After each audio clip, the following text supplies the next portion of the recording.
The shadows who never rose. The galaxy remembers the names carved in darkness.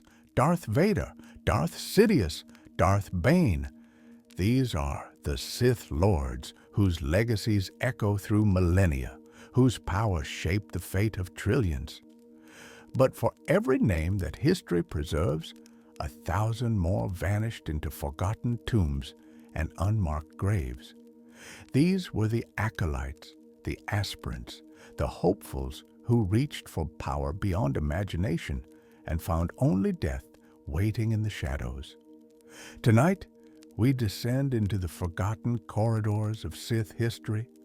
We walk among those who dreamed of becoming Dark Lords, but never rose beyond the rank of student.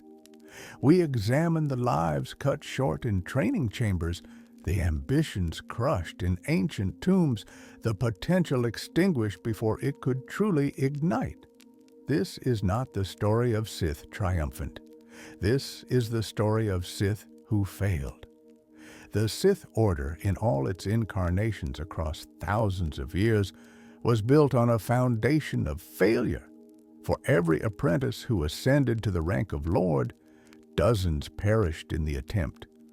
For every master who commanded the dark side, hundreds of acolytes died learning its most basic principles. The path to Sith power was not merely difficult, it was deliberately, cruelly designed to kill the unworthy, and the definition of worthy was written in blood. Understanding the acolytes requires understanding what they sought to become. The Sith were not simply dark force users. They were practitioners of an ancient philosophy that viewed the universe through the lens of conflict and domination.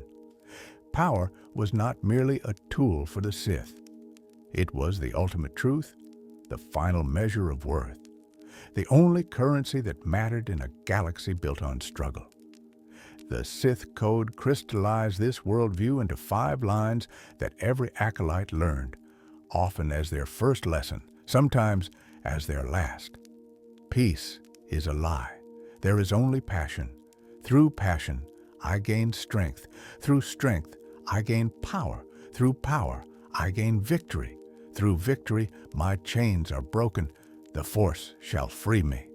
These words promised liberation through domination, freedom through conquest, transcendence through the destruction of all limitations.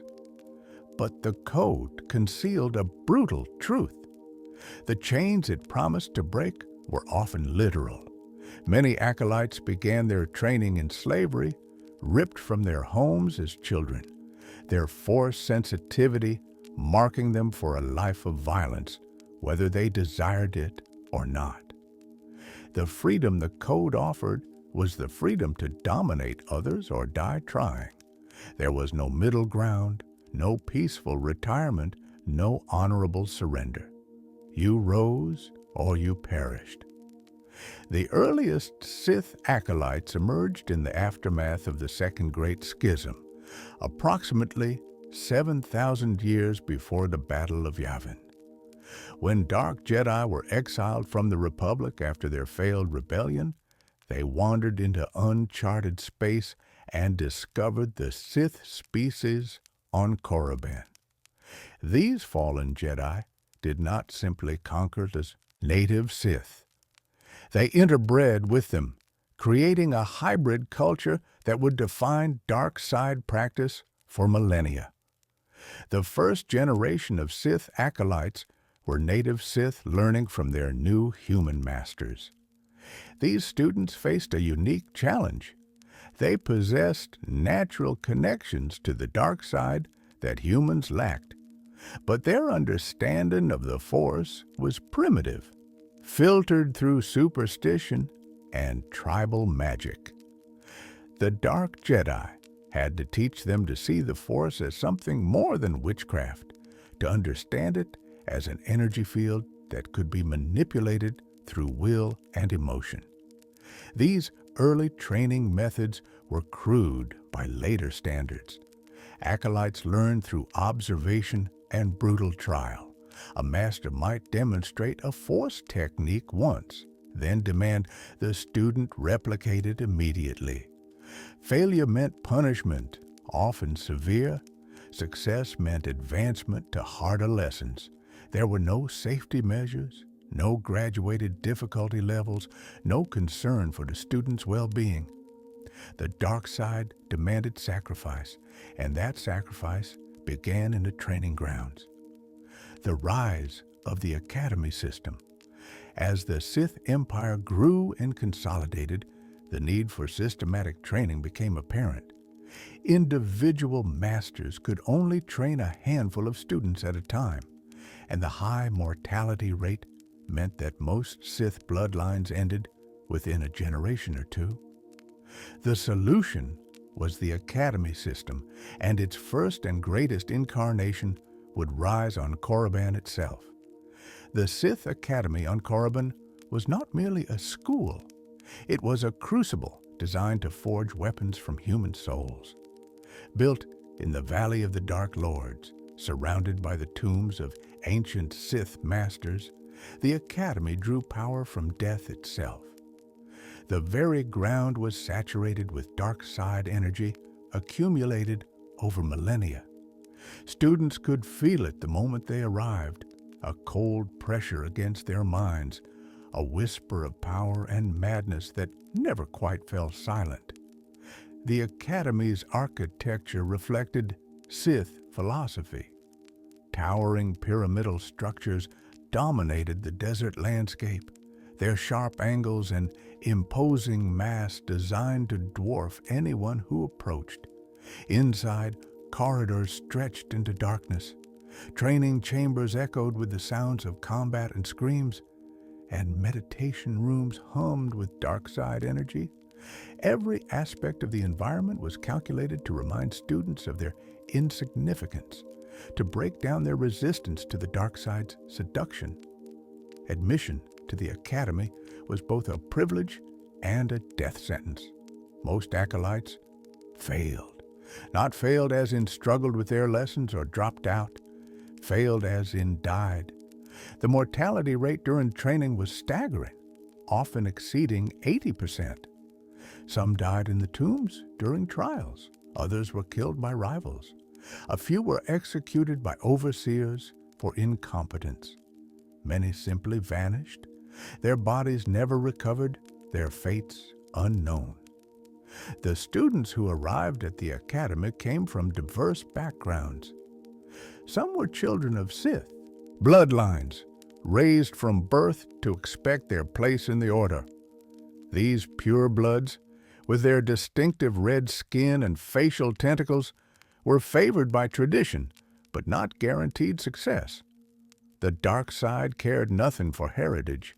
It demanded strength, and weakness wore any faith. Others were slaves discovered to possess force sensitivity.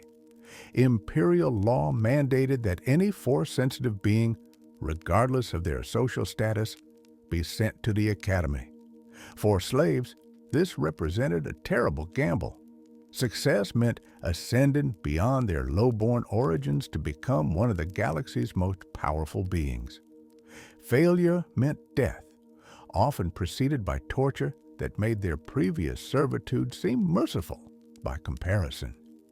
A third category consisted of fallen Jedi, or Force sensitives from other traditions who sought the power the dark side promised.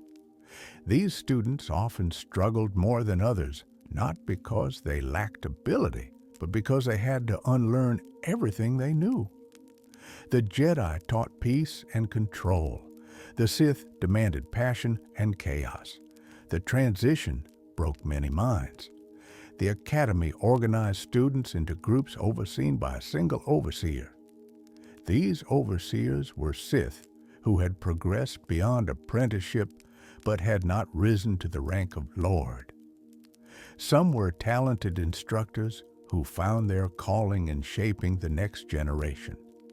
Most were cruel martinets who viewed their position as an opportunity to inflict the suffering they had endured on a new crop of victims. An overseer's duty was straightforward: identify the strongest acolyte in their group, and present that student to a visiting Sith Lord as a potential apprentice. Everything else was merely method. How the overseer chose to evaluate students, what trials they imposed, how many acolytes died in the process, were all left to their discretion. This created enormous variation in training quality and mortality rates between different groups. Some overseers favored combat trials, pitting acolytes against each other in duels that often proved fatal. Others preferred tests of dark side knowledge, sending students into ancient tombs to retrieve artifacts or decipher forbidden texts. A few specialized in psychological torture, breaking down their students' identities and rebuilding them as perfect vessels for the dark side. All methods had their advocates, and all left trails of bodies in their wake. The tombs in the Valley of the Dark Lords served as the Academy's most lethal classrooms.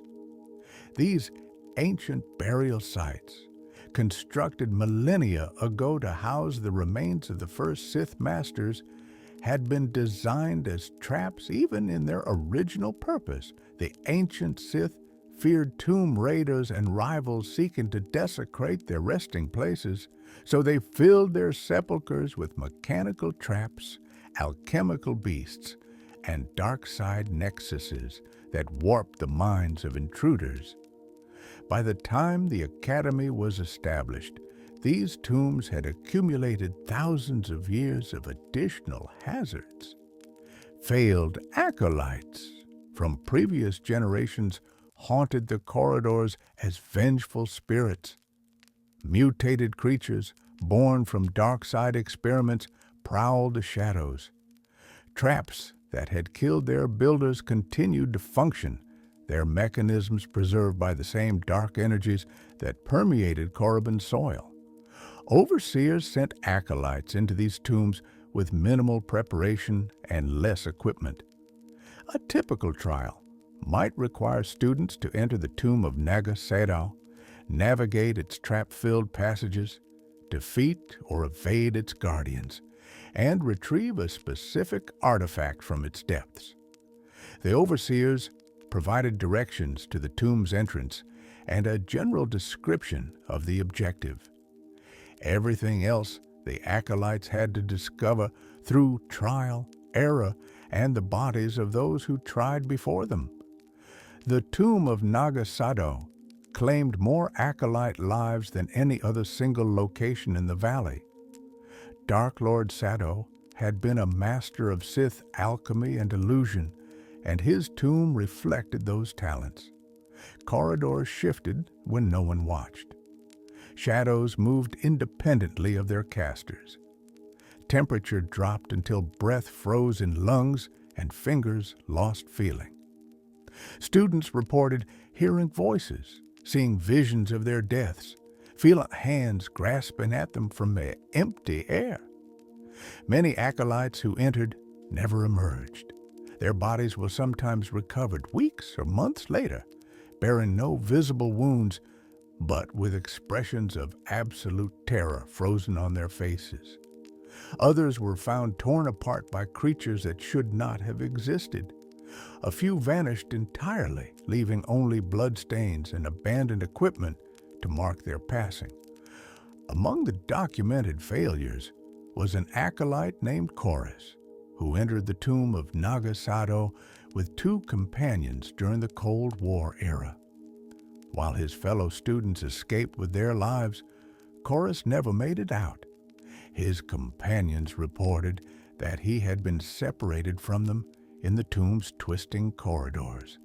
They heard him screaming for several minutes before the sounds abruptly stopped. When they tried to backtrack to find him, the passages had rearranged themselves and Korris was gone.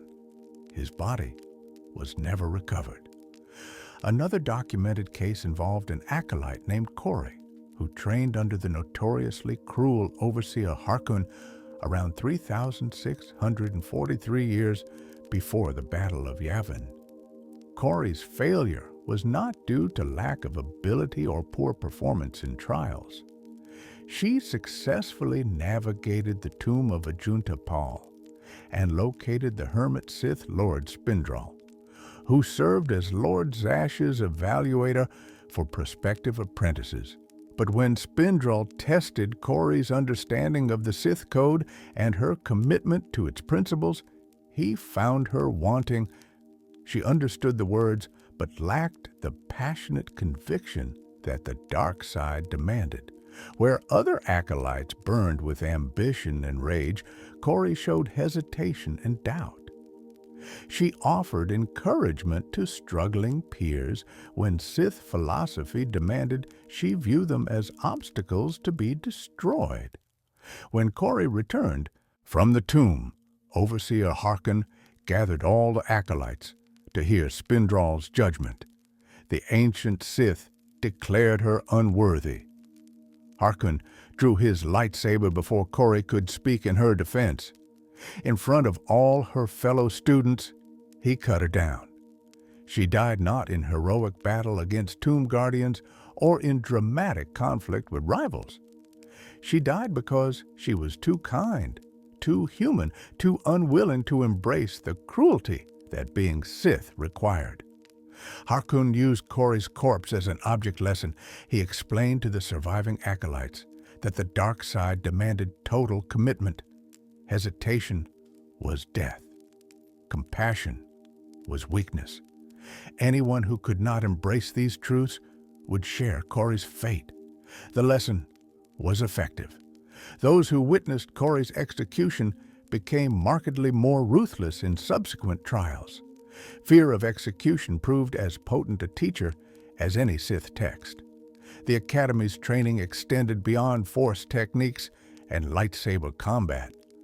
Acolytes learned Sith history, studying the achievements and failures of Dark Lords who came before them. They practiced alchemy, the art of using the Force to twist living tissue into new and terrible forms. They studied ancient languages necessary to decipher Sith holocrons and texts. They trained in tactics and strategy, learning to command troops and plan campaigns. Lightsaber instruction followed a brutal curriculum. Acolytes began with electroblades, weighted training swords that delivered painful shocks when they struck flesh. These unwieldy weapons forced students to develop strength and endurance along with technique. Only after proving basic competence were students allowed to progress to ancient Sith warblades, actual weapons from the pre-lightsaber era that could kill with a solid strike. The final step was claiming a lightsaber. This could happen through several methods, none of them safe. Some acolytes crafted their own using crystals harvested from Korriban's caves, a process that required them to corrupt the crystals through the dark side, turning them red and attuning them to their personal Force presence. Others took lightsabers from failed Sith or defeated Jedi. A few discovered ancient weapons in the tombs, though these often came with curses or lingering dark presences that claimed their wielders from within. Lord Sadok exemplified both the Academy's brutality and the monstrous personalities it could produce. Born to low-class parents in the Empire, Sadok's Force sensitivity was discovered young, earning him admission to the Academy.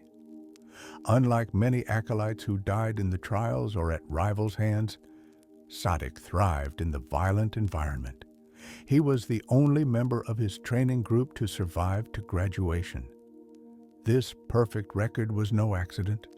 Sadok systematically murdered his fellow acolytes throughout his training. He sabotaged their equipment before tomb raids.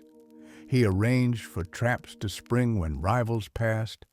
He poisoned drinks, weakened structural supports, and once arranged for a training beast to escape its containment when another acolyte was scheduled to clean its pen.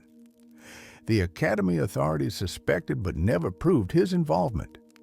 The murder stopped only when Sadok left Korriban to become apprentice to Sith Lord Umbris. Sadok's success illustrated a dark truth about the Academy system. It did not necessarily elevate the most powerful or skilled students. It elevated the most ruthless, the ones willing to do absolutely anything to advance. Technical skill mattered less than the capacity for betrayal.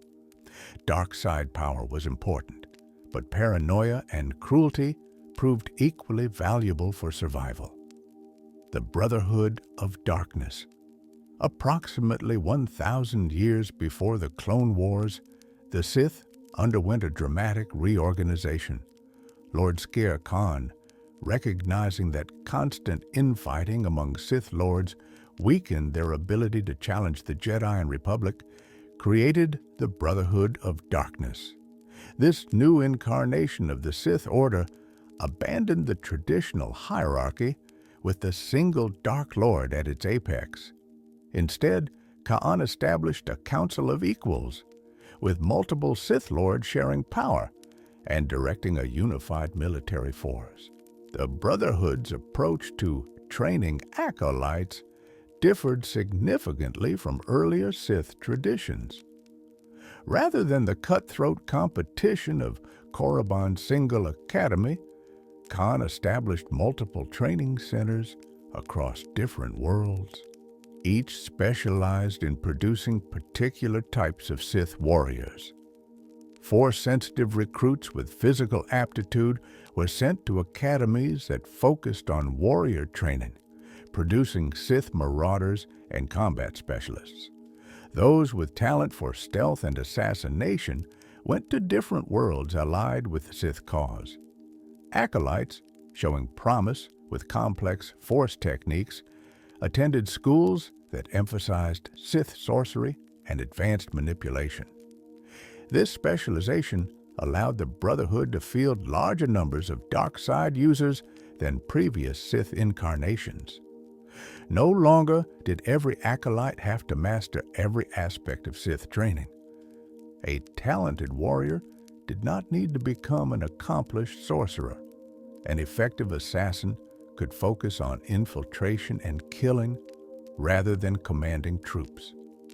The Brotherhood traded the traditional Sith ideal of the perfect, all-powerful individual for an army of specialized killers.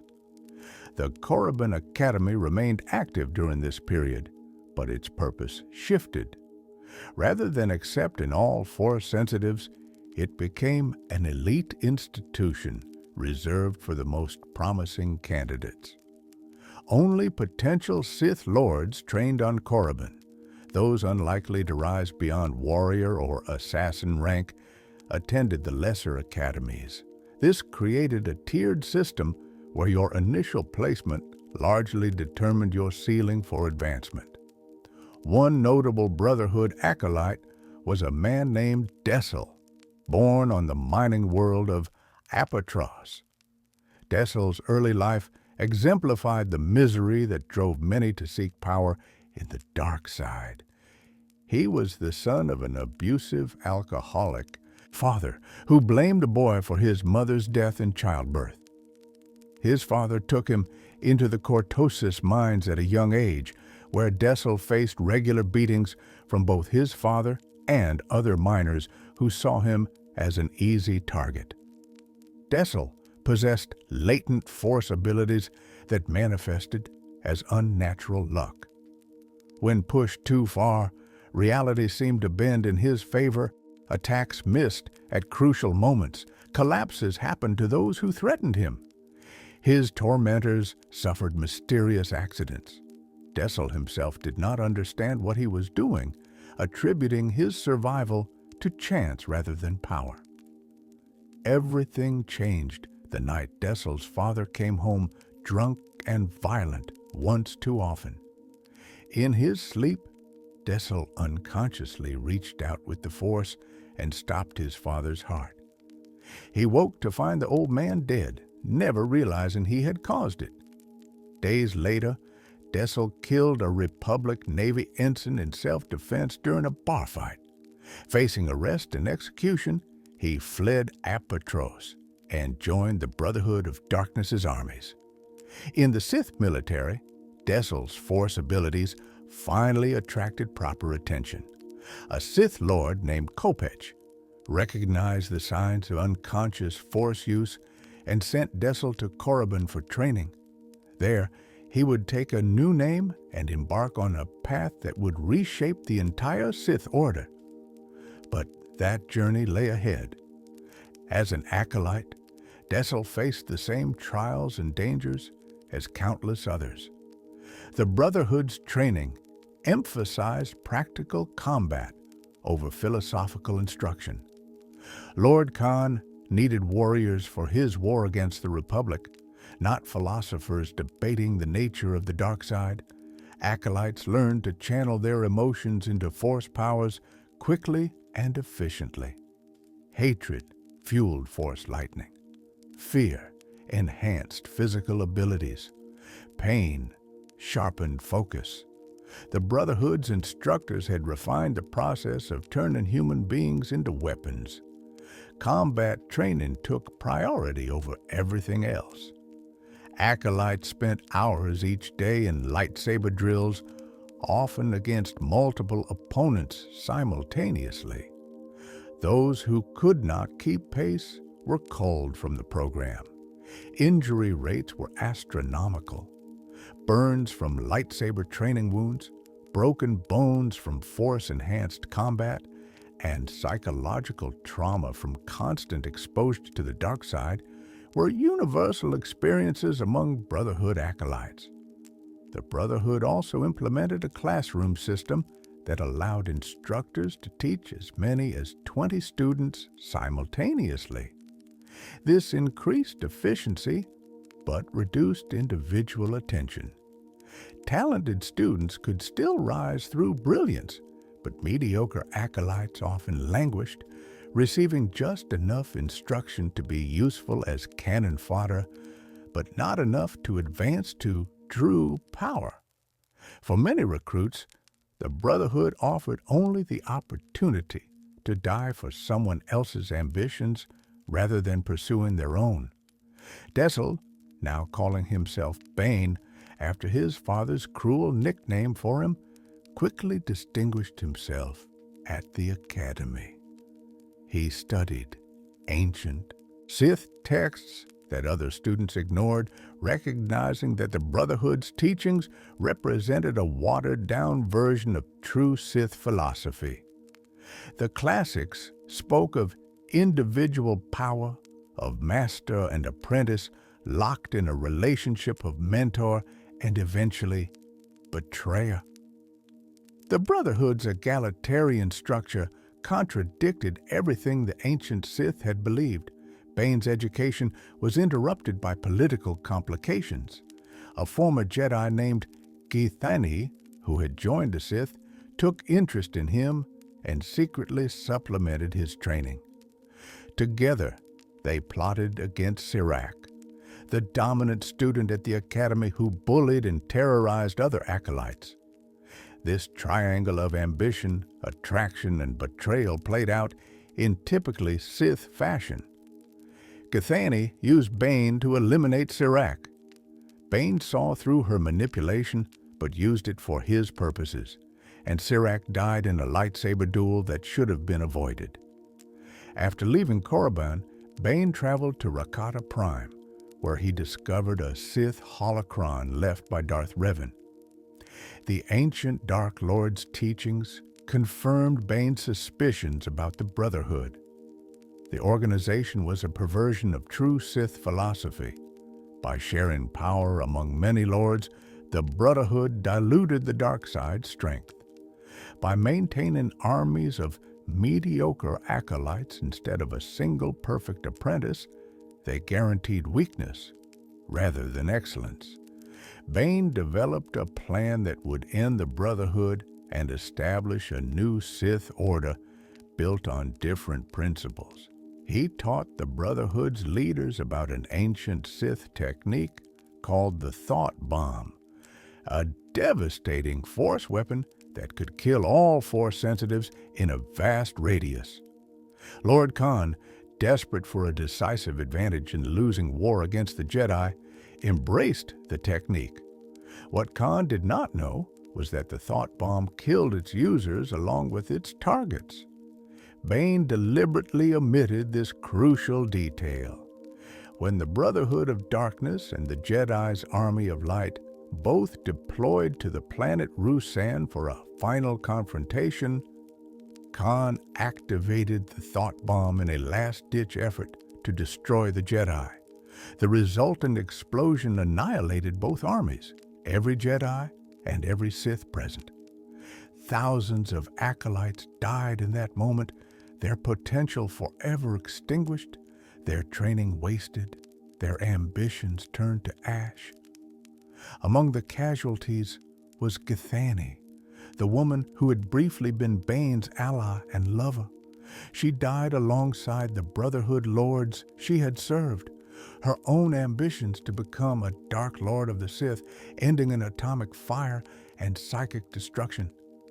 Also perishing was Lord Khan himself, the visionary who had tried to reform the Sith into something more unified and effective. His experiment died with him. Darth Bane alone survived the Battle of Ruusan by design. In the aftermath, standing among the corpses of thousands of Force users, he met a Force-sensitive young girl named Rain. She had been brought to Ruusan by the Jedi and witnessed the horror of these thought bombs' detonation. When her friend was killed by Republic soldiers, Rain unconsciously drew on the dark side in her rage and struck them down. Bane recognized potential in the child. She was strong, angry, and unformed perfect material for an apprentice. He took her from Ruusan and began her training, giving her the name Darth Zana. With this act, Darth Bane established the rule of two, the principle that would define the Sith Order for the next 1,000 years. Henceforth, there would be only two Sith, a master to embody power and an apprentice to crave it.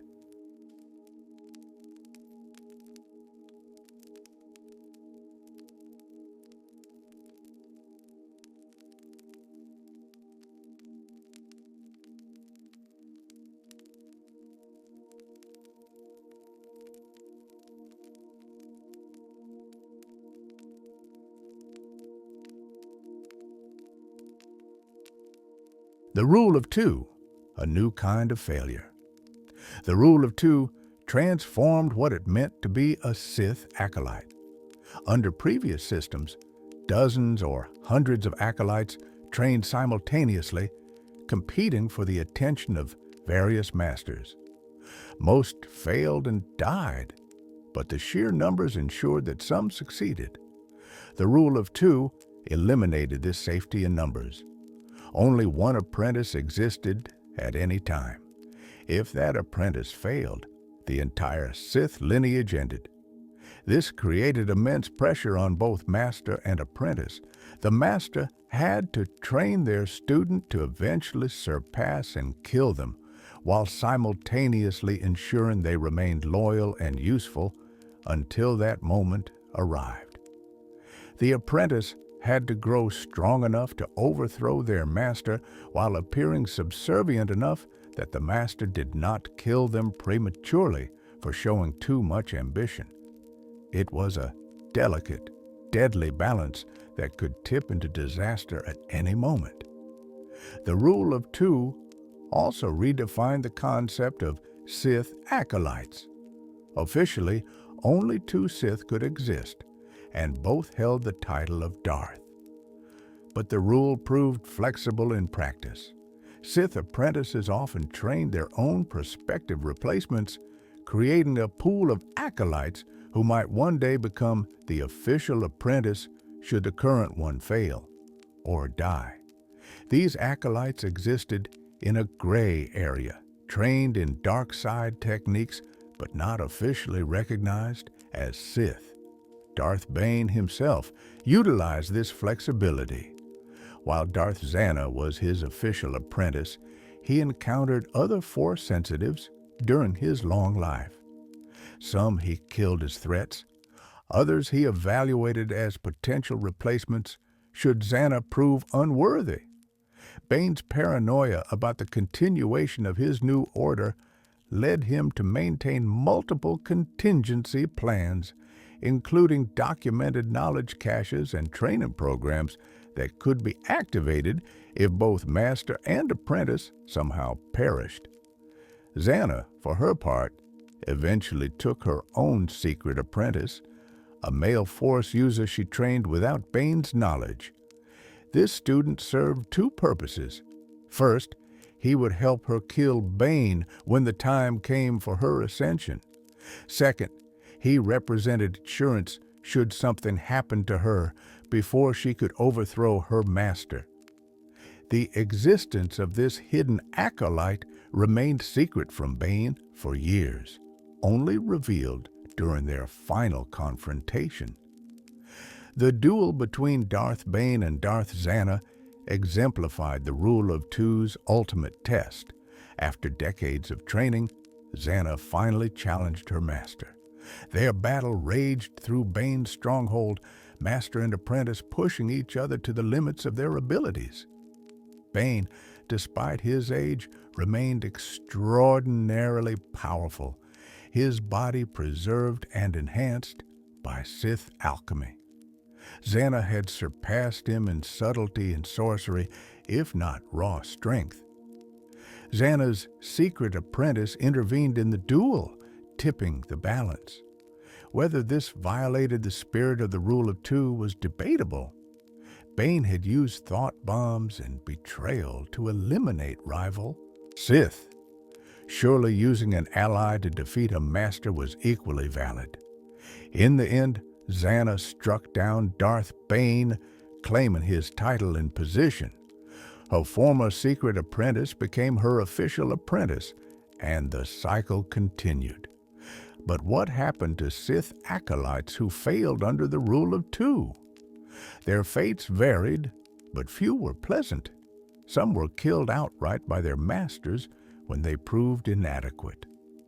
The Rule of Two demanded excellence, and mediocrity was not tolerated. If an apprentice showed weakness or insufficient ambition, the master might eliminate them and begin searching for a replacement, rather than waste years on a student who would never be worthy. Others died attempting to overthrow their masters prematurely. The Rule of Two created a constant tension between apprentice and master, with the apprentice always evaluating whether they had grown strong enough to strike.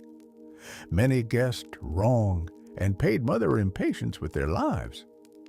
These failed attempts were rarely recorded in official Sith chronicles, dismissed as the predictable consequence of overeager ambition. A third category consisted of acolytes who served as backup plans or temporary tools. Sith masters, under the Rule of Two, could not officially train multiple apprentices, but they could and did manipulate Force sensitives for specific purposes. These individuals received enough training to be useful, but not enough to pose a real threat. They served as assassins, enforcers, or pawns in political schemes. When their usefulness ended, they were typically eliminated to maintain secrecy. The Rule of Two created a peculiar situation where the title acolyte became both more and less significant. Under the Academy system, being an acolyte was a formal rank, a recognized stage in Sith training. Under the Rule of Two, acolyte became an unofficial designation for anyone trained in dark side techniques who did not hold the Darth title. This included the secret students of apprentices, former Jedi who had fallen but not been formally inducted into the Order, and Force sensitives the Sith manipulated for their own ends. This ambiguity would become crucial in later eras. During the Clone Wars, Count Dooku trained multiple dark side users despite being the apprentice of Darth Sidious. These individuals could not be official Sith under the rule of two, so Dooku designated them Dark Acolytes, a title that acknowledged their training and abilities while maintaining the fiction that only two true Sith existed. This semantic sleight of hand allowed the Sith to maintain larger networks of dark side users while technically adhering to Darth Bane's doctrine. The millennium following Bane's death saw numerous Sith masters and apprentices succeed one another. Each generation added refinements to the training regimen. Each Dark Lord developed particular specialties and taught those to their apprentices. The lineage accumulated knowledge and power, exactly as Bane intended. But it also accumulated secrets and contingencies, plans within plans designed to ensure the Sith survived even catastrophic setbacks. Among these contingencies were hidden training facilities and encrypted holocrons accessible only to those who knew the proper codes. Sith Masters prepared for scenarios where they might die before fully training their apprentices. They created automated teaching programs, secured stashes of weapons and resources, and documented their techniques in formats that could survive millennia. These preparations ensured that even if the direct lineage broke, the Sith Order could potentially resurrect itself. The location of these resources remained closely guarded secrets, passed from master to apprentice along with the Darth title. But the existence of such caches meant that, in theory, a sufficiently talented, Force-sensitive who discovered them could train themselves in Sith techniques without a living master. Whether such a self-taught darksider would be considered a true Sith or merely an acolyte was a philosophical question that the Order's isolation made moot. As centuries passed, the Jedi and the Republic grew complacent. The Battle of Ruusan had seemingly ended the Sith threat. Historical record spoke of the complete extinction of the Sith Order. The Jedi relaxed their vigilance, focusing on their role as peacekeepers and diplomats rather than warriors. They never suspected that in the shadows the Sith endured, each generation growing stronger, accumulating knowledge and waiting for the perfect moment to strike. Throughout this long millennium, countless unnamed acolytes lived and died in service to the rule of two. Some were candidates to become the official apprentice, trained for years only to be rejected and eliminated. Others served as tools, given just enough power to accomplish specific missions before being discarded. A few managed to escape, abandoning their dark side training and disappearing into the galaxy's vast populations.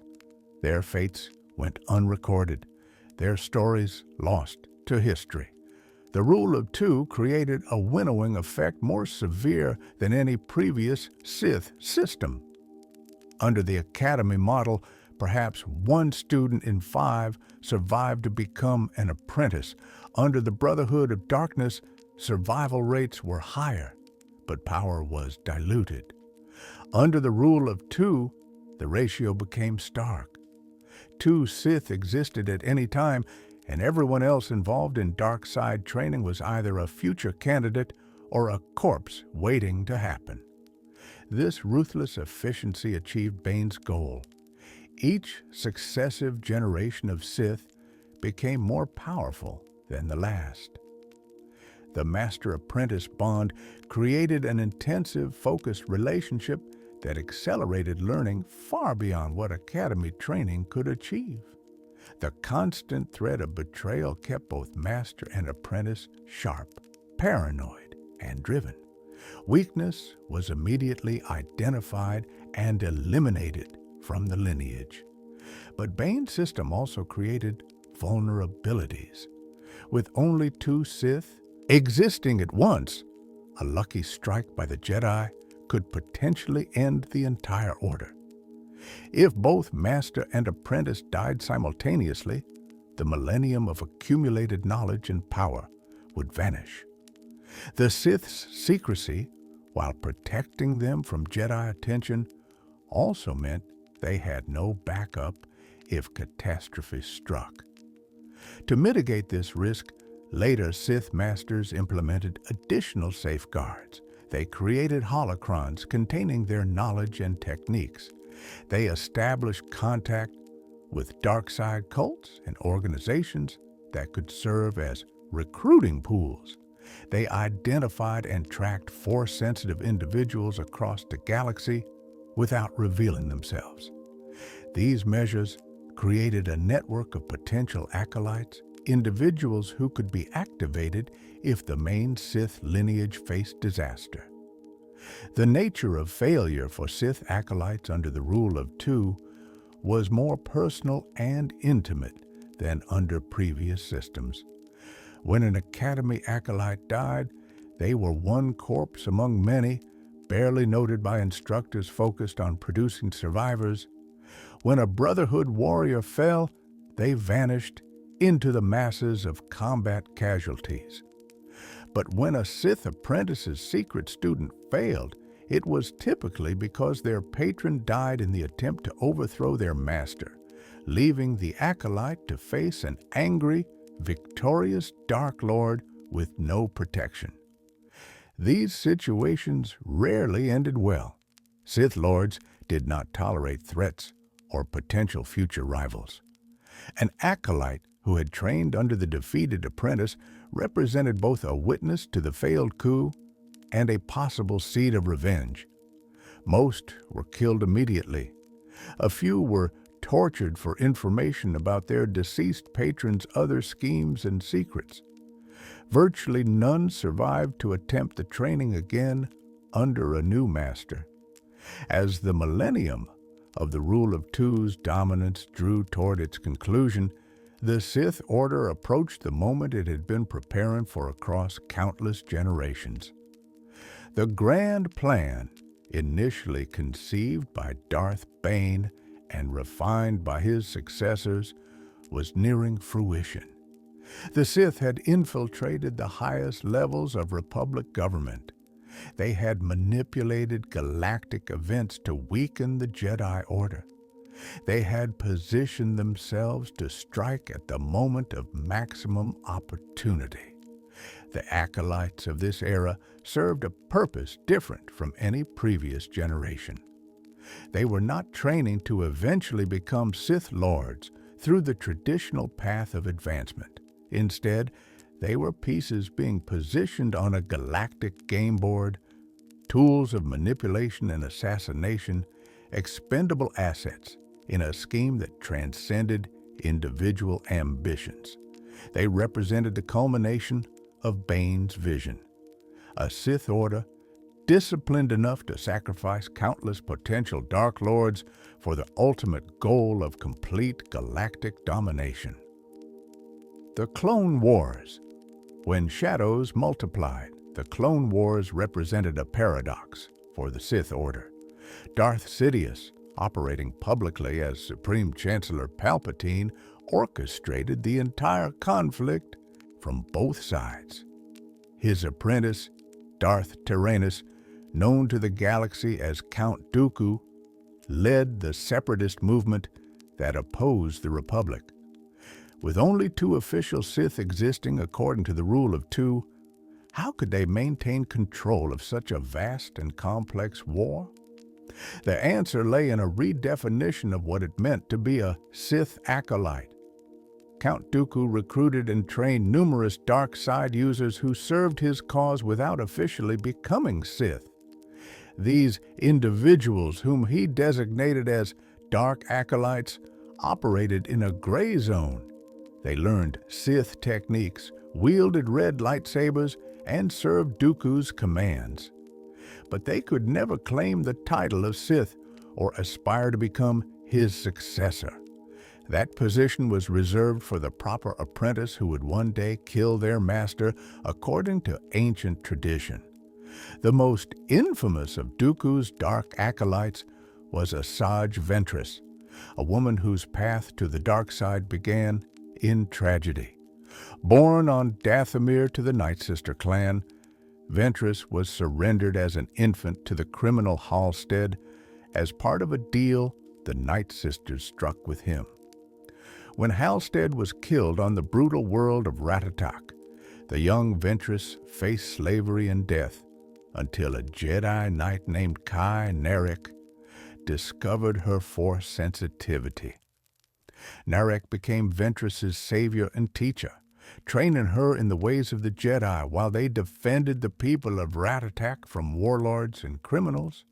For years, Ventress found purpose and meaning in helping others, learning the Jedi path of peace and compassion. But Ratatak's violence eventually caught up with them. Pirates killed Narek before Ventress's training was complete, leaving her alone, angry, and terrified on a world that showed no mercy to the weak. Ventress's grief transformed into rage. She embraced the anger that the Jedi forbade, using it to fuel her power and survival. Her Force abilities, now channeled through hatred rather than serenity, grew dramatically. She became a warrior of considerable skill, eventually attracting the attention of Count Dooku, who saw in her a useful tool for his war against the Republic. Dooku trained Ventress extensively, teaching her Sith combat techniques and Force powers. She learned the Jarkai style of lightsaber combat, wielding twin red blades with deadly efficiency. She mastered Force stealth, telekinesis, and the ability to cloud minds. Under Dooku's tutelage, Ventress transformed from a talented Force sensitive into a weapon capable of challenging Jedi masters. But Ventress was never Dooku's true apprentice. She yearned for that recognition, believing that if she proved herself worthy enough, Dooku would elevate her to full Sith status. She did not understand that Dooku already had a master in Darth Sidious, and the rule of two forbade him from taking a true apprentice while his own master lived. Ventress was, by design, a tool to be used and eventually discarded. Her missions for the Separatists showcased both her talents and her limitations. She kidnapped Rata, Jabba the Hutt's son, attempting to frame the Jedi for the act and turn the Hutt cartels against the Republic. Jedi Anakin Skywalker and his Padawan Ahsoka Tano thwarted the scheme, but Ventress escaped to fight another day. She led the infiltration of Kamino, the clone homeworld, attempting to steal genetic samples and sabotage the Republic's clone production. Again, she faced Skywalker, and again, she survived despite failing her objective. Ventress's repeated confrontations with Jedi demonstrated the paradox of her position. She was skilled enough to hold her own against experienced Jedi Knights, and even Masters. Her dark side power and combat prowess made her a genuine threat that the Jedi Order took seriously. Yet she never quite succeeded in her missions against truly formidable opponents. She could wound Jedi, drive them to desperation, force them to fight with everything they had, but she rarely defeated them decisively. This pattern was not accidental. Dooku had trained Ventress to be dangerous, but not unstoppable. She needed to be competent enough to accomplish missions and survive encounters with Jedi, but she could not be so powerful that she might threaten Dooku himself or attract Darth Sidious's attention as a potential replacement. Dooku walked a careful line, giving Ventress enough power to be useful while ensuring she remained under his control. The balance shattered when Darth Sidious ordered Dooku to eliminate Ventress. The Sith Master had observed her growing power and recognized the danger she represented. Not because Ventress might challenge Sidious directly, she was nowhere near that level, but because Dooku might use her to help overthrow his own master. The rule of two anticipated this scenario.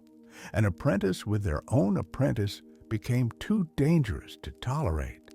Dooku complied, orchestrating Ventress's death during a space battle. He ordered his own forces to target her ship, bombarding it with overwhelming firepower while she fought against Republic warships. Ventress survived the attack through skill and luck, but she was gravely wounded and forced to flee. The betrayal cut deeper than any physical injury. She had given everything to Dooku, embraced the dark side at his urging, killed in his service, and he had tried to murder her without warning or explanation. Ventress returned to Dathomir, seeking help from the Night Sisters who were giving her up as an infant. Mother Talzin, the clan's leader, welcomed her back and listened to her story. Together, they plotted revenge against Count Dooku. But rather than attack him directly, they would give him what he thought he wanted, a new apprentice, one loyal not to Dooku, but to the Night Sisters. The Night Sisters selected Savage Opress, a Zabrak warrior from Dathomir's Night Brother clan, for their scheme. Through dark magic, they transformed Opress from a capable fighter into a massive, brutish powerhouse, granting him raw strength and a connection to the high force far beyond his natural abilities. The transformation came at a terrible cost. Opress murdered his own brother Farrell as a demonstration of loyalty, an act that haunted him throughout his brief career as a dark side warrior. Opress became Dooku's new acolyte, presenting himself as eager to learn and desperate to prove his worth. Dooku, unaware of the Night Sister plot, accepted him and began training the Zabrak in Sith combat techniques. The Count was pleased with his new student's physical power, though he found Opress's techniques sloppy and his understanding of the Force crude. Dooku believed he could refine the raw material into a useful weapon. The training was characteristically brutal. Dooku demanded perfection and punished failure with Force lightning and physical abuse. Opress, still following Ventress's instructions, endured the torture while waiting for the moment to strike. When Ventress finally revealed herself and attacked, she and Opress fought Dooku together, two trained Darksiders against one Sith Lord. They lost. Dooku, despite facing superior numbers, proved too skilled and powerful for his two opponents. Years of Sith training and experience in lightsaber combat allowed him to hold both attackers at bay while simultaneously punishing them with Force attacks. Ventress and Opress landed hits, wounded Dooku, drove him to defend desperately, but they could not land a killing blow. The duel revealed a crucial truth about Sith Acolytes. Training under a master provided exposure to techniques and philosophies, but it did not convey the master's full power. Ventress had learned much from Dooku, but not everything. Opress had been given strength through Night Sister magic, but not the discipline to use it effectively. Neither possessed the decades of experience that made Dooku truly dangerous. They were skilled but incomplete, powerful but unrefined. In the chaos of the failed assassination, Savage Opress snapped. The psychological conditioning that held him in check, the promises of power and revenge that had motivated his compliance, all shattered under the stress of combat against his sadistic master. Opress attacked both Dooku and Ventress indiscriminately, his rage no longer directed by anyone's command. He became a danger to everyone present, forcing both his would-be manipulators to flee rather than continue their battle. Oppress's breakdown exemplified another risk of the acolyte system under the rule of two. In previous eras, failed or unstable acolytes died in training, killed by rivals or overseers before they could cause problems. Under the rule of two, with acolytes trained secretly and used for specific purposes, there were no safeguards to identify and eliminate those unsuited for dark side power. Ventress and the Night Sisters had created a weapon they could not control, and that weapon now wandered the galaxy, answering to no one. After escaping from Dooku, Savage Opress began searching for his brother, Darth Maul. Mother Talzin had revealed to him that Maul survived being bisected by Obi-Wan Kenobi years earlier during the Battle of Naboo. Driven partly by family loyalty and partly by desperate need for purpose after his world had collapsed, Opress tracked the trail of rumors and dark side emanations to the junk planet Lotho Minor. What he found was barely recognizable as Sith Lord. Maul had survived his wounds by clinging to life through pure hatred, sustained by the dark side even as his mind fractured into madness. He had constructed a crude spider-like lower body from scrap metal and lived like an animal among the refuse, his sanity eroded by years of pain and isolation. Opress brought his brother back to Dathomir, where Mother Talzin used Night Sister magic to restore Maul's mind and body. The restored Darth Maul represented something unique in Sith history, a former Sith Lord reduced to barely surviving, then rebuilt, but existing outside the rule of two's structure. Maul had been Darth Sidious's apprentice before his apparent death. His survival meant he retained all his training and knowledge, but he no longer held an official position in the Sith hierarchy. Sidious had moved on to Count Dooku as his new apprentice. Maul was effectively a rogue Sith, powerful and trained, but answering to no master. Maul took Savage Opress as his own apprentice, creating a parallel Sith lineage that violated the rule of two. Two pairs of Darksiders now existed, Sidious and Dooku. Following the official succession, Maul and Opress operating independently. This situation was precisely what the rule of two was designed to prevent. Multiple Sith factions meant divided attention, competing agendas, and the risk of Darksiders fighting each other instead of their enemies. Maul's training of Opress revealed the complexity of the Acolyte-Master relationship. Opress had already received training from Dooku and possessed raw power from Night Sister enhancement. Yet Maul started his instruction almost from scratch, recognizing that power without discipline was worthless. He taught Opress to channel his rage productively, to think strategically rather than simply attacking with brute force, to recognize when retreat served better than mindless aggression. The difference between Dooku's and Maul's teaching methods was instructive. Dooku had treated Opress as a temporary tool, giving him just enough training to be useful without investing in his long-term development. Maul, having no master and fewer resources, needed Opress to succeed as a genuine apprentice. His teaching was more thorough, more patient, more invested in actually developing Opress's potential rather than merely exploiting it. Together, Maul and Opress carved out a small criminal empire, conquering criminal syndicates and establishing their power base. They represented what acolytes could become when freed from the traditional Sith structure, dangerous, independent operators using dark side techniques for their own purposes rather than serving anyone's grand plan. But their independence also revealed their limitations.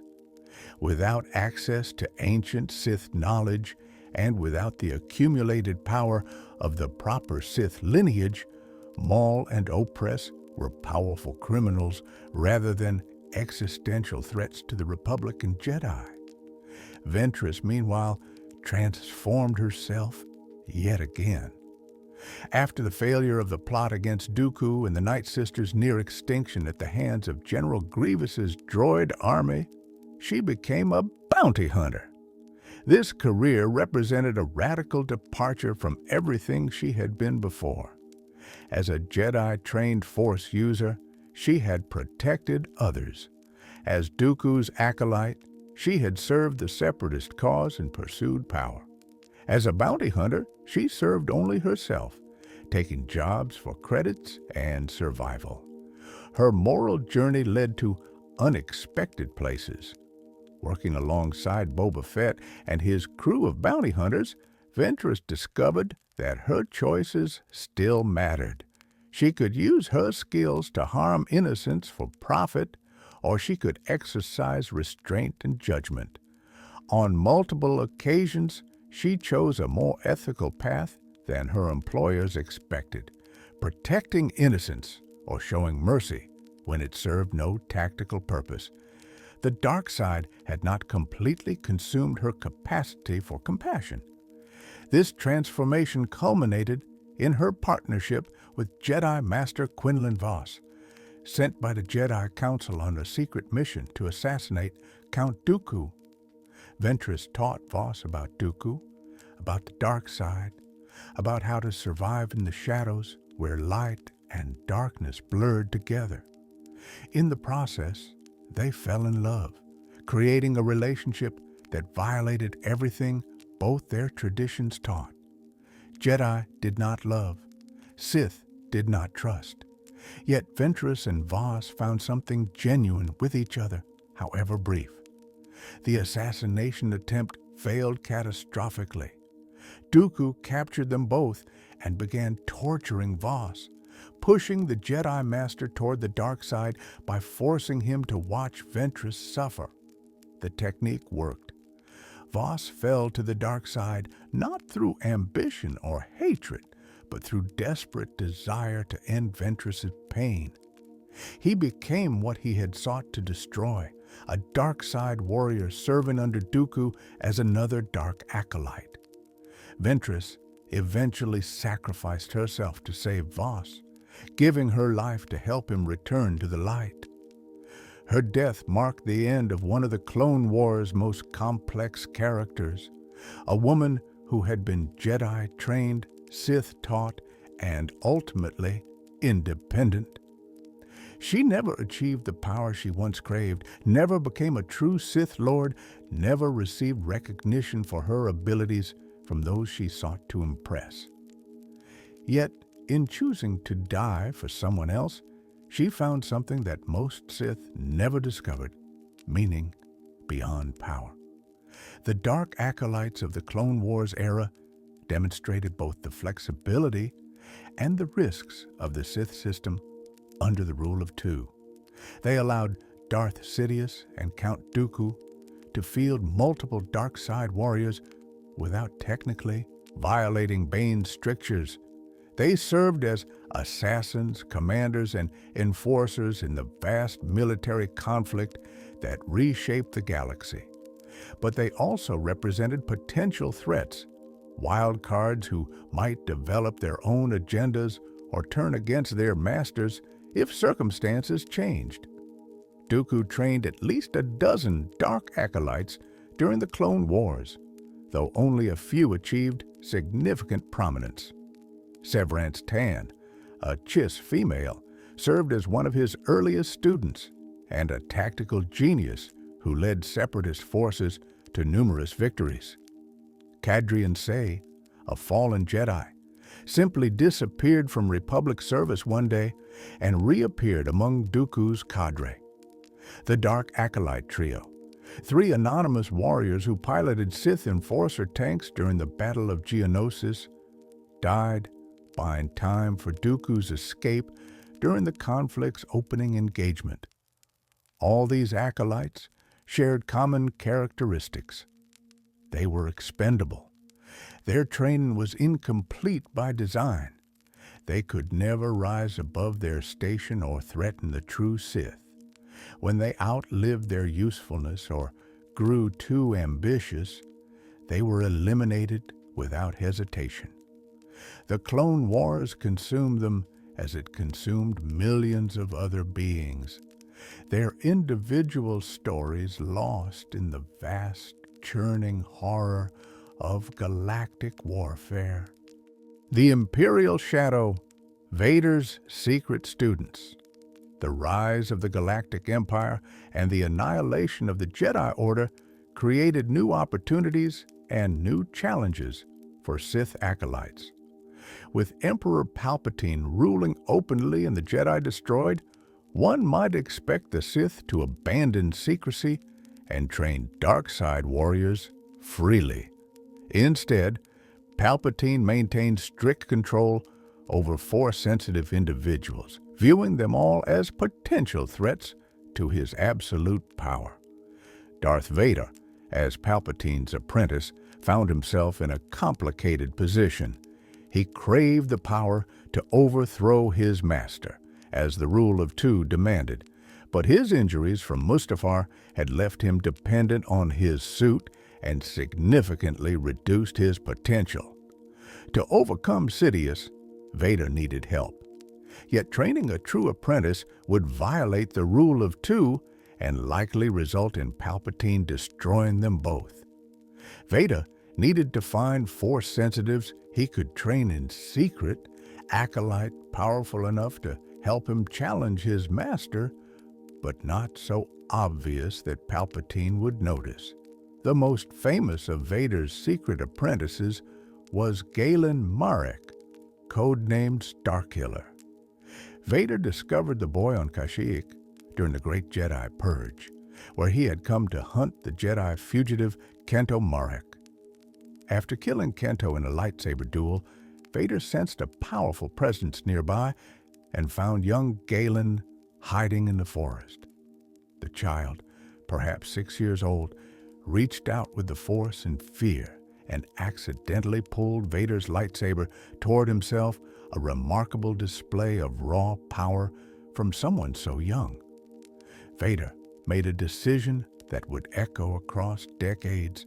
He killed his own stormtroopers to eliminate witnesses, then took Galen from Kashyyyk. Aboard the incomplete Star Destroyer Executor, Vader began training the boy in the ways of the dark side. The training was brutal beyond measure. Vader gave Galen a droid assistant named Proxy with a primary directive to kill him, forcing the boy to remain constantly vigilant and combat-ready, even during rest periods. As Starkiller grew, Vader molded him into a weapon of terrifying effectiveness. The boy learned to channel his emotions, fear, rage, despair, into dark side power. He became proficient with lightsaber combat and exceptionally skilled at Force techniques, particularly the destructive applications like Force lightning and telekinesis. His training emphasized overwhelming offense and raw power, rather than the subtlety or manipulation that characterized traditional Sith instruction. Yet for all his training and power, Starkiller was never truly Vader's apprentice in the traditional Sith sense. He was kept secret not just from the Emperor, but from the galaxy at large. Vader used him as an assassin, dispatching him to eliminate Jedi survivors and other threats to Imperial power. Starkiller believed he was being prepared to help Vader overthrow Palpatine, that he would one day stand beside his master as they ruled the galaxy together. The truth was more cynical. Vader was testing Starkiller's abilities, evaluating whether the young man could actually help him challenge Palpatine. When Starkiller had grown sufficiently powerful, Vader arranged a meeting with the Emperor, intending to reveal his secret weapon. But Palpatine had known about Starkiller for years. He had allowed Vader's training to continue while monitoring the situation, waiting to see if his apprentice would truly attempt betrayal. In the throne room, with Starkiller present, Palpatine gave Vader a choice. Prove your loyalty by killing this secret apprentice or die alongside him as traitors. Vader, faced with the reality of Palpatine's awareness and power, chose survival. He struck down Starkiller with Force lightning, seemingly killing the young man he had raised from childhood. The betrayal was complete and devastating, except Starkiller did not die. Vader secretly preserved his body and revived him, but now under different circumstances. Vader could no longer pretend to train Starkiller as an apprentice. Instead, he tasked him with a new mission: find and unite the scattered Rebel Alliance, gathering Palpatine's enemies so they could be destroyed all at once. Starkiller, still loyal despite the betrayal, complied. The mission brought Starkiller into contact with the growing rebellion and with Juno Eclipse, a former Imperial officer who became his pilot and eventually his love. As Starkiller helped various rebel cells connect and organize, he began to question the dark side path Vader had set him on.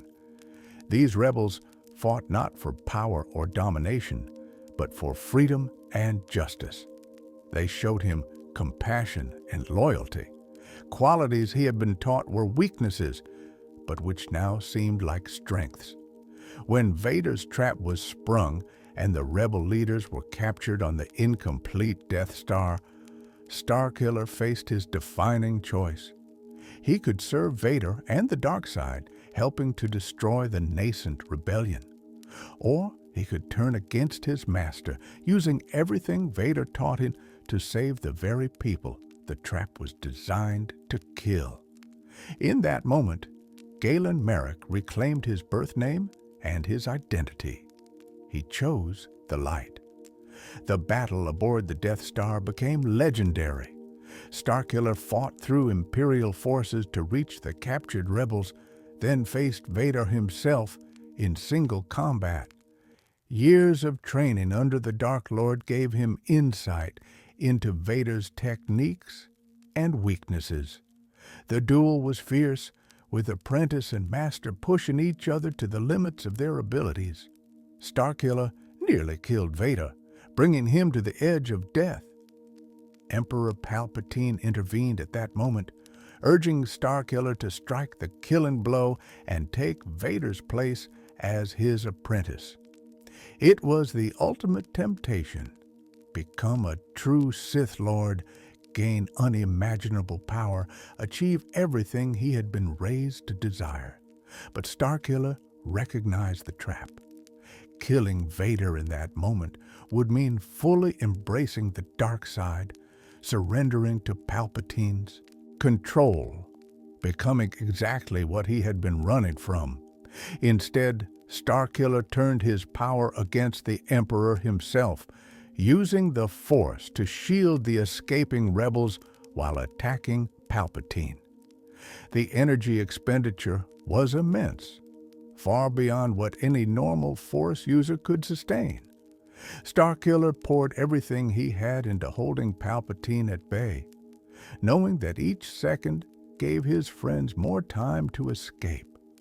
When his body finally gave out and he died free of the dark side, having chosen love and sacrifice over hatred and domination.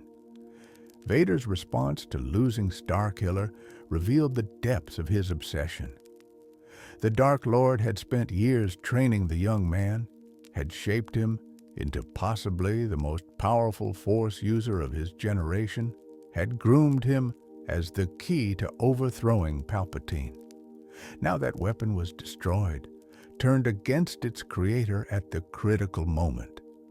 Rather than accept failure, Vader attempted to recreate what he had lost. On Kamino, Vader initiated a cloning program using Starkiller's preserved corpse as a template. The project was ambitious and troubled. Cloning Force-sensitive individuals was considered theoretically impossible. The Force was not mere genetics. It involved consciousness, willpower, connection to something beyond physical flesh. Could those qualities be replicated in a clone? Vader intended to find out. The program produced dozens of failures. Some clones were physically malformed, their bodies unable to sustain life. Others were psychologically unstable, driven mad by fragmented memories that were not truly theirs. Many displayed no Force sensitivity whatsoever, suggesting that something crucial had been lost in the copying process. Vader terminated these failures and started again, determined to recreate his perfect weapon. One clone achieved stability. Designated the Dark Apprentice, this clone successfully purged himself of Galen Merrick's memories and emotions, becoming a purely dark side entity devoted to Vader's service. In the non-canonical dark side ending of The Force Unleashed 2, this Dark Apprentice killed the rogue Starkiller clone and became Vader's new enforcer, exactly what the Dark Lord wanted. A powerful, obedient tool without the dangerous independence that had doomed the original. But in the canonical light side ending, the story went differently. One Starkiller clone escaped Kamino despite being incomplete, plagued by memories and emotions he could not understand. This clone believed he was the original Galen Merrick. Struggling with identity and purpose, his journey led him to question everything Vader had taught, to form genuine relationships with allies who helped him, despite knowing he might be just another of Vader's weapons. When the Rebel Alliance attacked Kamino to rescue the rogue clone, the facility became a war zone. Starkiller confronted Vader again, their lightsabers clashing amid the burning ruins of the cloning spires. But this time, the clone chose not to kill his master. He defeated Vader, yes, brought him to his knees, and could have struck the killing blow, but instead he chose to capture his former master and hand him to the rebels as a prisoner. It was an act of restraint that the original Starkiller would have understood, a victory not through domination, but through choosing a better path. The Starkiller saga illustrated the profound risks of training acolytes in secret. Vader had invested years and vast resources into creating a weapon that would help him overthrow Palpatine. Instead, he produced a warrior who turned against him at the crucial moment, then attempted to recreate that failure through cloning with mixed results. Each iteration of the project created new variables, new chances for the student to develop independence and agency that complicated the Master's plans. Vader's other secret trainees followed similar patterns. In Legends continuity, Vader maintained multiple candidates at various times, testing their potential as possible replacements for Palpatine's eventual overthrow. None achieved Starkiller's prominence or power, but each represented a violation of the Rule of Two, a secret betrayal of Vader's own master that could have resulted in both their deaths if discovered. The Emperor had his own secret Force-sensitive operatives, the Inquisitors. These were fallen Jedi or dark side adepts who served Palpatine's will, hunting Jedi survivors and Force-sensitive children across the galaxy. The Inquisitors were trained by Vader but answered to Palpatine, creating a complex web of loyalty and authority.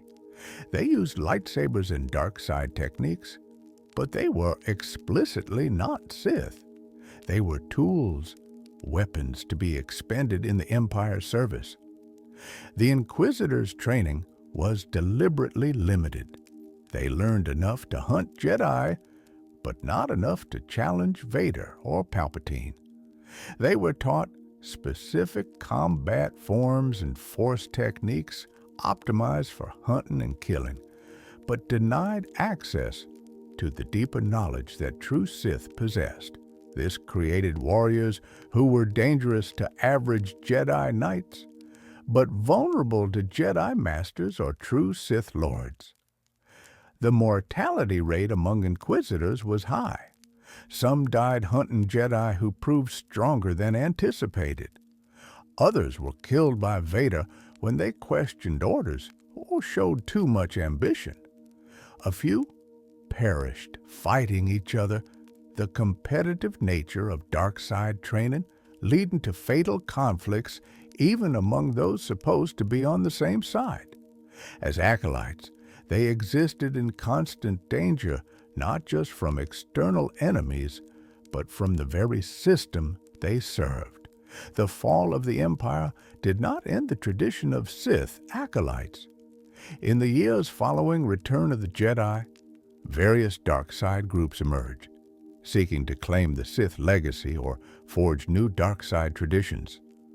Among these were the prophets of the dark side, the Dark Jedi of the Empire Reborn, and most notably, Darth Krayt's one Sith.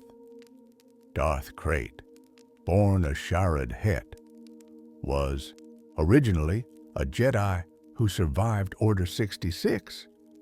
His fall to the dark side came through studying Sith teachings on Korriban, where he encountered the spirit of Zoshan, an ancient Sith Lord from before the rule of two.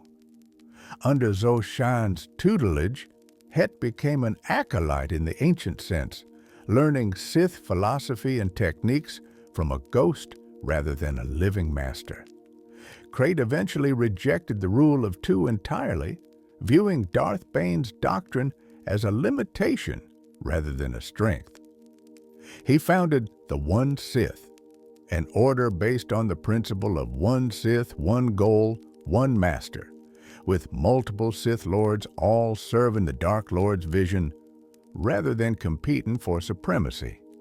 This approach returned to pre-Bane organizational methods while attempting to maintain the discipline that Bane's rule had instilled. The One Sith Academy on Korriban trained acolytes using methods that echoed ancient traditions.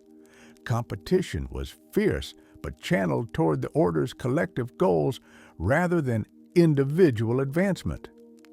Acolytes learned that their power served the One Sith rather than their personal ambitions. Those who could not accept this philosophy were eliminated, but those who embraced it became part of an organization that believed it had solved the problem that plagued previous Sith incarnations, turning the Sith's natural ambition toward collective rather than individual triumph. High Republic Shadows. The Hidden Acolytes. 100 years before the Clone Wars, during the High Republic era's Golden Age, the Jedi believed the Sith extinct for a millennium. They were wrong. The Sith endured in secret, their existence unknown to the Order that had supposedly destroyed them. During this time, Sith acolytes operated in the deepest shadows, trained by masters who could not reveal themselves without risking their grand plan's failure. The series, The Acolyte, revealed glimpses of how acolytes functioned during this era. May, a young woman with a vendetta against specific Jedi, operated as an assassin targeting masters who had been present at a traumatic event in her childhood. She wielded daggers rather than a lightsaber, killed without using conventional weapons when possible, and reported to a mysterious master who remained hidden even from her. May's status as an acolyte was deliberately ambiguous. She clearly received dark side training, understood Sith philosophy, and served someone with knowledge of Sith teachings. Yet, she did not identify as Sith herself, and her master seemed to exist outside the formal Darth lineage. The revelation of her master's identity, a warrior called the Stranger, who later proved to be connected to Darth Plagueis, suggested a complex network of dark side users operating in parallel to the official Sith succession. The Stranger represented a new category of Sith Acolyte, an individual trained by a Sith Lord, but not officially recognized as part of the lineage. He possessed power rivaling Jedi Masters, wielded unique techniques like cortosis armor that could short out lightsabers, and trained his own students in turn. Yet he explicitly rejected the title of Sith Lord, viewing it as a designation that came with unwanted attention and restrictions. This three-tier system, Sith Masters following the rule of two, their secretly trained acolytes, and those acolytes' own students, created multiple layers of deniability. If the Jedi discovered May, she could not lead them to the Stranger. If they found the Stranger, he could not betray Plagueis. The chain of knowledge was deliberately broken at each level, protecting the ultimate masters while allowing them to operate through proxies.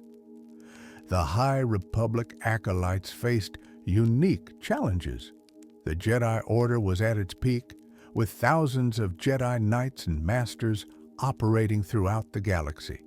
Any obvious dark side user would attract immediate attention and investigation.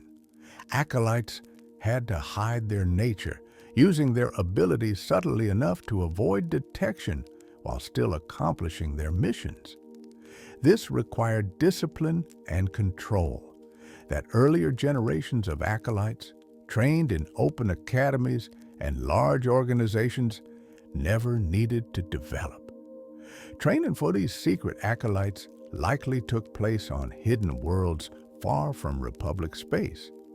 Masters would bring their students to these locations for intensive instruction, then send them back into the galaxy to operate independently for extended periods.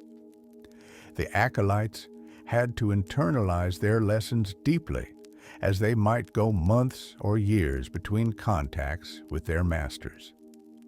This created a different kind of Sith warrior, independent, resourceful, capable of improvisation rather than simply following orders. The psychological toll of this existence was severe. High Republic acolytes lived double lives, presenting one face to the galaxy while hiding their true nature even from most dark-side users. They could not seek out other dark-siders for companionship or support without risking their missions. They operated in almost complete isolation, sustained only by their commitment to eventual Sith victory and their personal motivations for embracing the dark side. Many High Republic acolytes likely failed not through lack of power or skill, but through psychological breakdown. The strain of maintaining perfect secrecy for years, of never being able to truly be themselves, of watching the Jedi operate openly while they skulked in shadows, would break all but the strongest minds. Some probably abandoned their missions and fled to the unknown regions. Others might have been discovered and killed by Jedi before their masters even learned of their failure. A few perhaps surrendered and attempted to return to the light, though redemption, after embracing the dark side so fully, was rare. The psychology of failure. Throughout Sith history, from the ancient academies of Korriban to the secret training of High Republic acolytes, certain patterns of failure repeated across generations. Understanding these patterns reveals truths about the dark side itself and the organizations built around it. The most fundamental truth is that the Sith system was designed to produce failure. Whether under the Academy model with its 80% mortality rate or the rule of two with its requirement that apprentices eventually kill their masters, failure was not an aberration, but the expected outcome for most participants. The Sith did not view this as a problem. They saw it as a feature, a winnowing process that identified the truly strong and eliminated the weak. This philosophy created a self-reinforcing cycle. Acolytes who survived learned that ruthlessness and paranoia were virtues, that compassion and trust led to death. They internalized these lessons and passed them to their own students, creating generations of dark-siders whose worldview centered on power and domination. The system produced winners who viewed their victory as proof of their philosophy's correctness, while the failures who might have questioned that philosophy were conveniently dead. The dark side itself contributed to this pattern. Unlike the light side of the Force, which required balance and discipline, the dark side fed on and amplified negative emotions. Anger, fear, hatred, ambition, all these grew stronger with use, consuming those who wielded them. An acolyte who tapped into rage to fuel their power found that rage growing beyond their control, becoming a beast that demanded feeding. Many failures died not because they lacked power, but because their power consumed them, driving them into reckless actions or self-destructive patterns.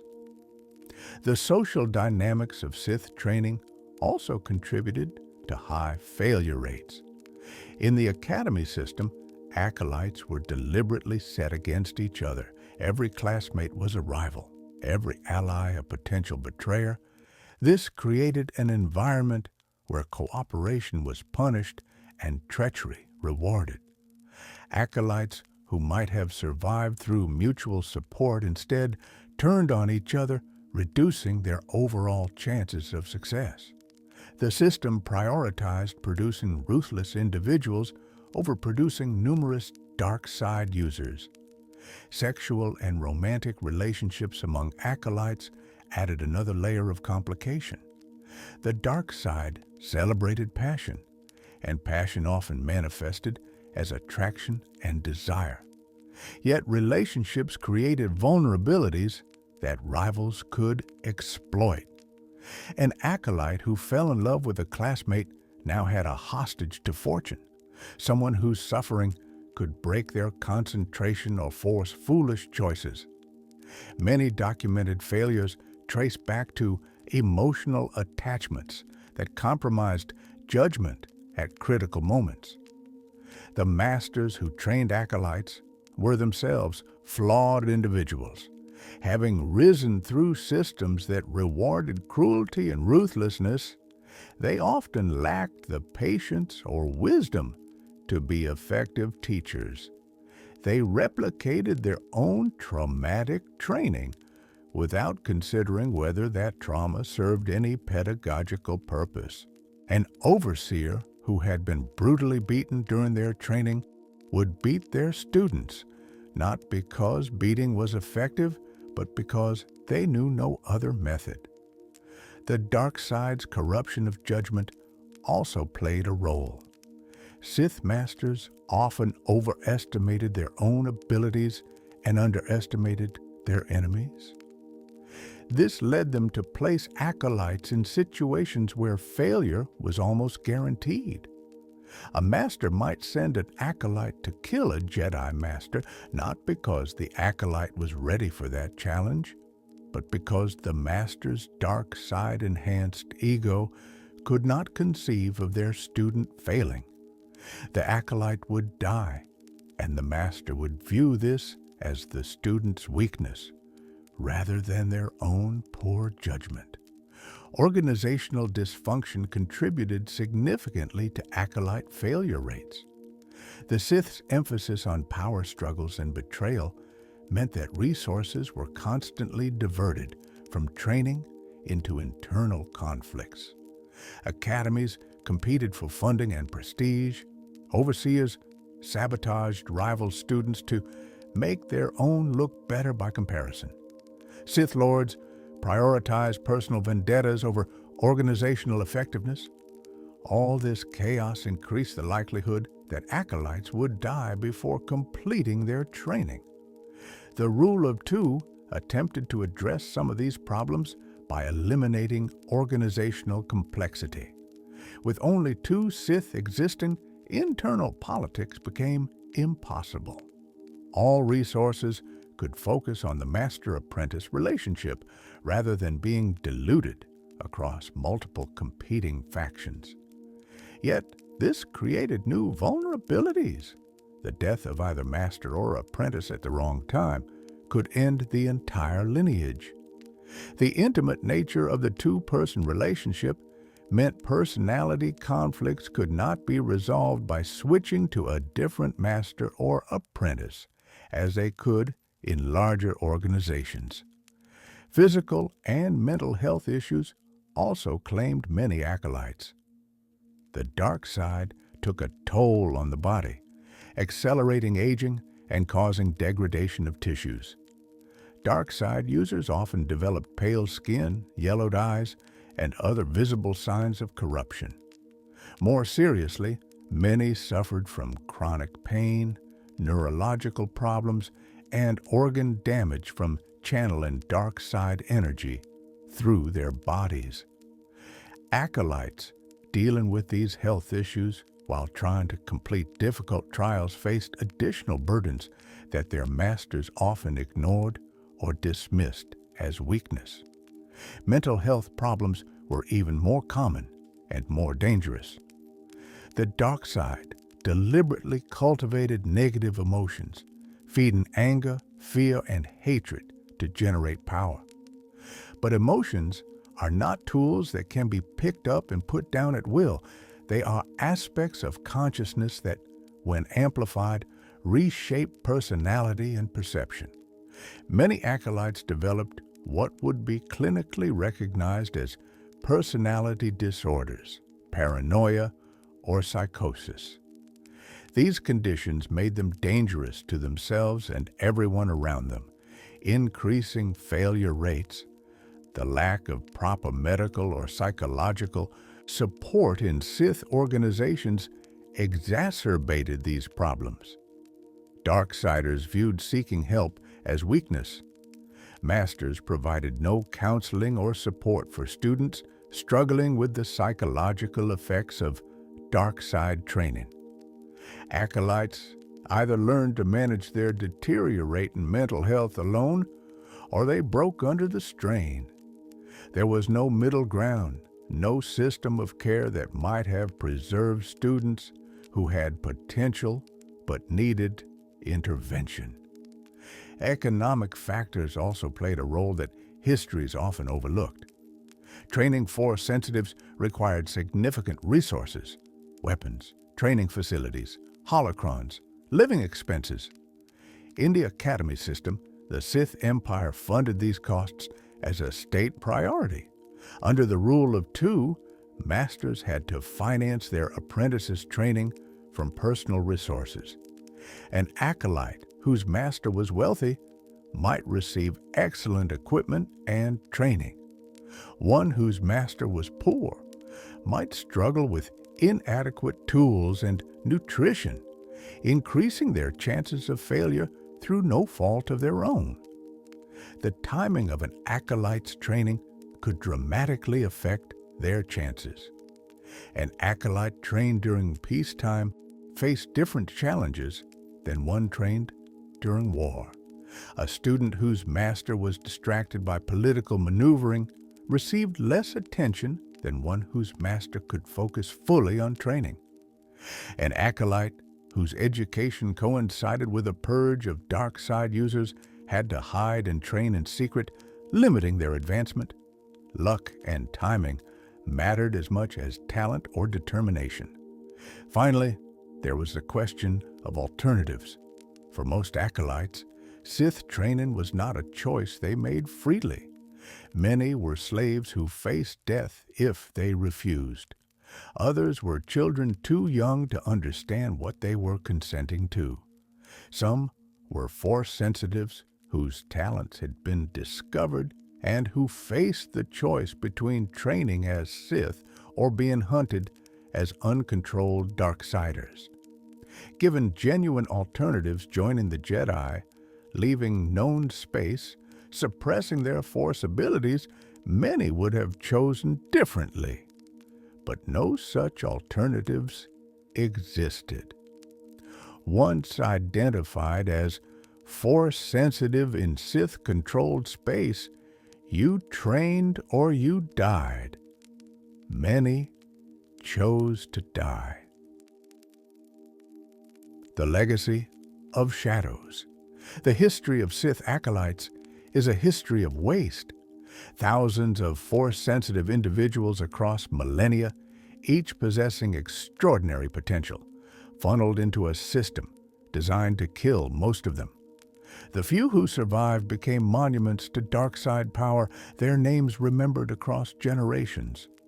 The rest became anonymous corpses, their potential unfulfilled, their stories forgotten, their deaths contributing only to the survivors' advancement.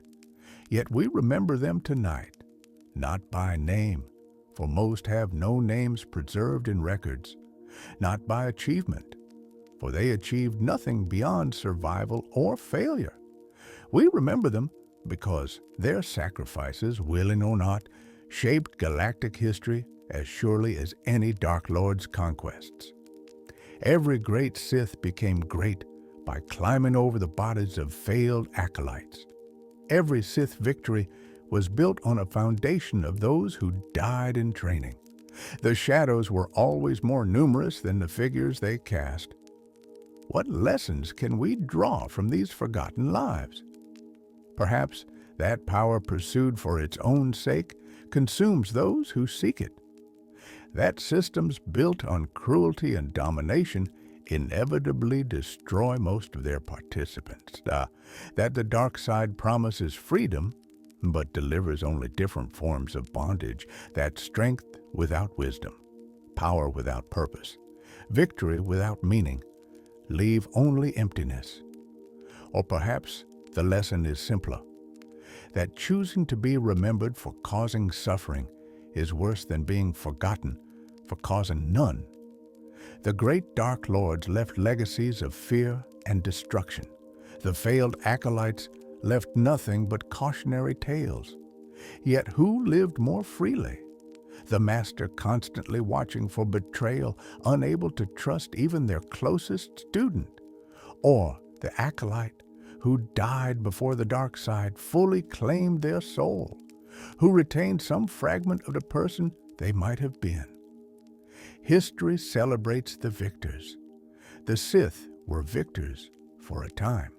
They infiltrated the Republic, engineered its collapse, established an empire that ruled the galaxy, but their victory lasted barely a generation before collapses into nothing. The Jedi, supposedly defeated, endured, and ultimately prevailed. The rebels, vastly outmatched, overthrew the empire. The small and weak triumphed because they fought for something beyond power, because their victories created rather than destroyed. The acolytes remind us that there is dignity in failure, nobility in choosing not to survive at any cost. Korri, who showed compassion to her fellow students and died for that weakness, lived more honorably than Sadok, who murdered his way to survival. Ventress, who sacrificed herself for love, died more meaningfully than countless Sith Lords who lived centuries clutching paranoid power. Starkiller, who chose redemption over domination, achieved more in his brief life than Vader did in decades of tyranny. For those of us fascinated by the dark side, by Sith history and philosophy, the acolytes serve as mirrors. They show us what lies beneath the mystique of power, behind the intimidating masks and awesome displays of Force abilities.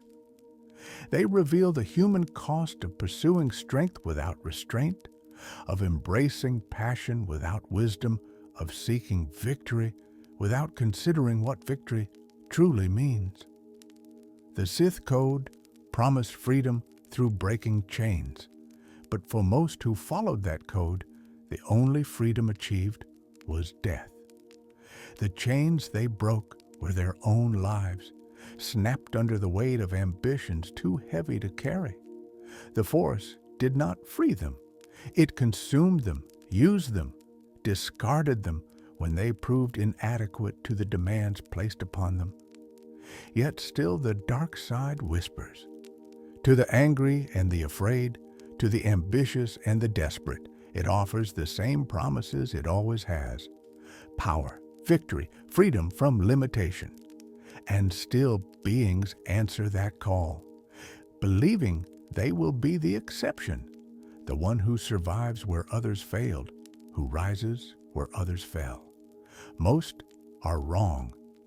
The tombstones in the Valley of the Dark Lords vastly outnumber the tombs that hold Dark Lords themselves. So we honor the acolytes, the unnamed and forgotten, those who reached for the darkness and found only death waiting in its depths. We remember them not to glorify their choices, but to understand them, to recognize in their failures the eternal human tragedy of wanting more than we have, of believing that power will solve what only wisdom can address. Their legacy persists in every dark corner of the galaxy, in every Force-sensitive who feels anger and wonders if embracing it might bring relief, in every student who looks at their master and contemplates betrayal. The pattern repeats because the temptation never fades. Power calls to those who feel powerless. The dark side seduces those who believe they can control it, can use it without being used, can master what has mastered all who came before. But now, you know the truth? The acolytes show us that truth through their anonymous graves and unmarked deaths. The dark side demands everything and gives only temporary strength. The price of power is power itself, the power to choose differently, to be something other than a weapon, to find meaning beyond domination. In the end, the failed acolytes achieved something the successful Sith never did. They ended their journeys before becoming monsters. They died before the dark side fully consumed their capacity for choice, for compassion, for humanity. That may not be victory, but it is something that deserves acknowledgement, something that should not be forgotten in the long shadow cast by those who survived at any cost. The Sith are gone now, destroyed by their own contradictions and the courage of those who oppose them. The last Dark Lord fell decades ago, and no successors have emerged to claim the title. The long night of Sith dominance ended, as all nights do, with dawn. The acolytes who died in darkness never saw that dawn, but their sacrifice, however unwilling, however meaningless it seemed at the time, contributed to its arrival. So sleep now, knowing that the shadows have names we never learned, stories we will never hear, dreams that died in ancient tombs and training chambers. Sleep knowing that power pursued for its own sake inevitably fails, that strength without purpose becomes weakness, that victory through domination is defeat in disguise. And if you enjoy this journey through the forgotten corners of Sith history, please consider subscribing to Sith Lore. Hit that like button. Share this video with others who appreciate the deeper, darker aspects of Star Wars mythology. Let's build a community, of those who understand that sometimes the most important stories are those that history tried to forget. May the Force be with you, all of it, the light and the dark, the victory and the failure, the names remembered and the names lost. All of it always together in the eternal, now that binds the galaxy. Sleep well,